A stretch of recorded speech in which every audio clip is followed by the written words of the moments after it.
One step at a time, newly dismissed Minister of Justice Herbert Volney tells us today. That is how he plans to approach each day after being fired as a cabinet member. News that came as a surprise to him and his family, especially considering the fact that he says he met with the Prime Minister just that afternoon and offered his resignation. But I want to leave with my honor, and as it is, I was thrown to the wolves in that speech that she read. It was very hurtful. I felt let down. I thought that I was dismissed without honor. The Member of Parliament for St. Joseph is convinced that his meeting with Mrs. Pasabisesa yesterday afternoon was futile after hearing that a new replacement has already been chosen. Well, that would suggest that my sacking was baked well before, as was her address to the nation.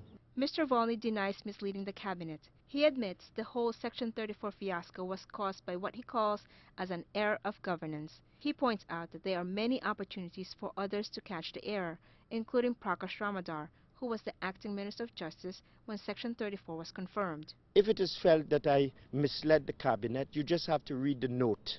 Anybody reading that cabinet note, including the acting Minister of Justice who confirmed it, because when it was confirmed I was out of the country.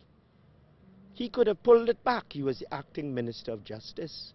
And I know that he had expressed some concerns on Section 34. He sat in it. He allowed it to go through, you know. And you allow it to go through and then you come back all sanctimonious afterwards and look to attack me. No, no, no. That is not the new politics that we hoped for. But Mr. Volney, who spent most of his day with his family and his constituents, says he forgives everyone, including the Prime Minister. He will continue to work with his colleagues and appreciates all the support, including a visit from the National Security Minister last night. He came and he lent me support, you know, because he was at the meeting with the Prime Minister and he would have known that I had offered my resignation to the Prime Minister. I won't tell you what he told me, that is privileged. What he did tell us is that if he had known how his political service would end up, he would have stayed on the bench as a High Court judge.